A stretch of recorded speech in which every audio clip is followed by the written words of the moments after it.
घरात रोजचा सीन.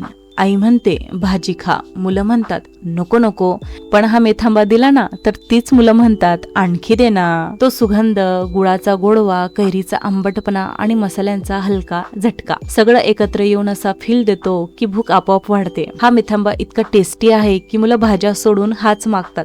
पण थांबा, हा मेथांबा बनवताना सगळे एक चूक करतात आणि त्यामुळे टेस्ट ही परफेक्ट येत नाही. पण आज मी तुम्हाला ती सिक्रेट ट्रिक दाखवणार आहे जी मेथांबा खाल्ल्यावर आणखी दे म्हणायला लावते. उन्हाळ्यातली ही किंग रेसिपी आहे. कसा बनतोय ते शेवटपर्यंत बघा. कैरीचा चटकदार मस्त असा गोड आंबट मेथांबा करण्यासाठी आपण ह्या 3 कैऱ्या स्वच्छ धुवून व्यवस्थित पुसून घेतलेल्या आहेत. मेथांबा बनवताना थोडीशी आंबट आणि हलकीशी गोडसर कैरी असेल ना तर परफेक्ट बॅलन्स राहतो. सगळे पीसेस हे सेम साईज मध्ये ठेवले ना तर ते इव्हनली शिजतात आणि मग टेक्स्चर हा परफेक्ट येतो. कैरीच्या फोडी तयार आहेत. आता मस्त अशी भन्नाट फोडणी तयार करूयात. यासाठी एका कढईमध्ये 5 टेबलस्पून तेल, 1 टेबलस्पून मोहरी, हाफ टेबलस्पून मेथी दाणे. ही मेथी घालताच टेस्ट एकदम नेक्स्ट लेवलला जाते. या जवळपास 5 सुक्या लवंगी मिरच्या आपण घेतलेल्या आहेत आणि सोबतच 1 टीस्पून हिंग घालून ही फोडणी छान तयार करून घ्यायची आहे. फोडणीमध्ये हे बघितलं का, मोहरीचा तडतडण्याचा आवाज, मेथीचा हलकासा तांबूस रंग आणि किंचित अशा काळसर झालेल्या लाल मिरच्या दिसू लागल्या की समजावं फोडणी ही परफेक्ट जमली आहे. फोडणी परफेक्ट म्हणजे रेसिपी आधीच 50% जिंकली. मग काय, यामध्ये कैरीच्या फोडी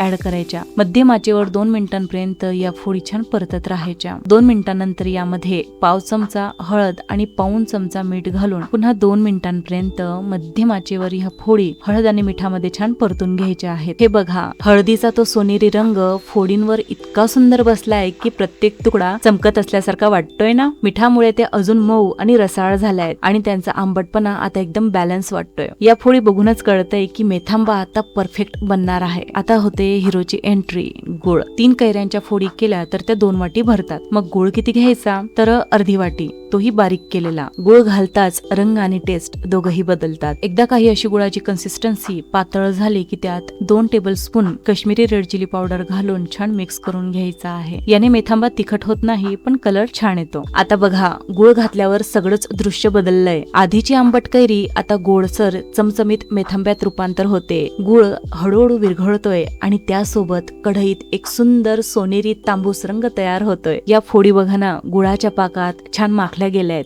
मऊ, रसाळ आणि एकदम टेम्पटिंग दिसतायत ना. मेथांबा हा पूर्णपणे शिजला आहे हे कसं कळेल तर ते बघा, हा मेथांबा आता कढई सोडायला लागलेला आहे. म्हणजेच काय की हा आता परफेक्ट शिजला आहे. आता गॅस बंद करायचा आणि हे सर्व आता थंड होऊ द्यायचं. हा मेथांबा पूर्णपणे थंड झाला की एअरटाईट कंटेनर मध्ये ठेवा. व्हिडिओ आवडला असेल तर लाईक आणि शेअर करा. तसेच आपल्या आस्वाद किचन मराठीलाही सबस्क्राईब करा. धन्यवाद.